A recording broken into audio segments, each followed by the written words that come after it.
цэдрэл хам буюу шинэ жилийн дормоо лам зохиосон битүүний шүнжин хураад өглөө хурал гадаалаад төрийн 3 өндөрлөг буюу ерөнхийлөгч Монгол улсын ерөнхий сайд Монгол улсын их хурлын дарга гэдэг 3 хүн мэгжиж араас шүтэн буюу энэ тусгаар тогтнолын бэлэгдэл эв нэгдлийн бэлэгдэл болсон 60-аас шүтэнд одоо хадаг өргөөд тэгээ монголчуудын нийтийн шүтэн болсон очир дөр шүтэнд одоо мандал өргөдөг байсан.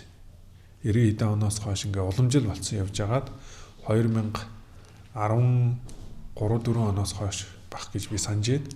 Одоо ирэхэн болсон байгаа. Тэгэхээр энэ бол уг нь бол төрт ёсны баяр шүү дээ. Төрт ёсны баяр, номд ёсны баяр. Тэгээд нийт ард түмнийг төлөөлөөд одоо төрийн эрх барьж байгаа эрхэмдээд одоо хүмүүс те төрийн одоо дээд тушаалын одоо дээд эрх барих дээд байгууллагын одоо удирдлагууд ирж бол ард түмнээ төлөөлж сайхан мандал тахилаа өргөөд тэгээ энэ олон хүмүүсийг төлөөж байгаагийн хувьд ирээд оролцоход бол болохгүй зүйлгүй л дээ. Энэ маш чухал. Тэгээ ард цаад тутгандаа бол тэр монголчуудын төрт ёсны уламжлал монголчууд зүгээр нэг одоо ингээд элдний ирээр эрхийг эрхэндээ хураагаад байсан биш. Номт соён гэгэрүүлж бас энэ ард иргэдийг хурааж исэн шүү гэдгийг түүхэн агуулга байгаа шүү дээ. Тийм учраас энэ бол хуучин энэ уламжлал аваад явах нь зөв.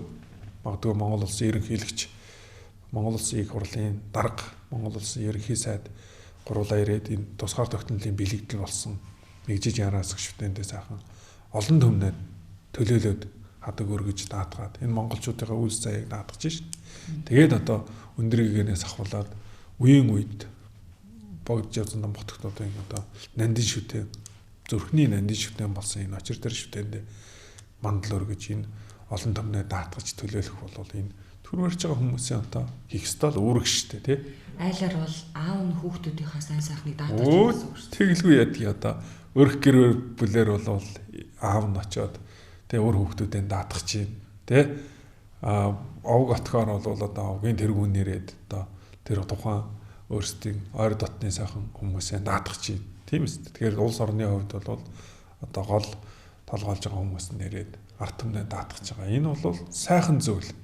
Энэ төрт ёстой юм аа, номт ёстой юм аа гэдгийг дэлхийн нийтэд харуулж байгаа бас том агуулга. Тэгээ энийг болиулсанд бол бид гайхдаг тий. Тэгээ гандаа хэд дээр адилхан л одоо бас төлөөл болоод ирж байгаа хүмүүсийг хүлээж аваад тэгээ монголчуудын нийтийн одоо төлөө залбирал даатгалын нь бол яг орд төдий үлдчихэл байгаа. Энийг бас сэргээ зүгээр л гэж боддог тий.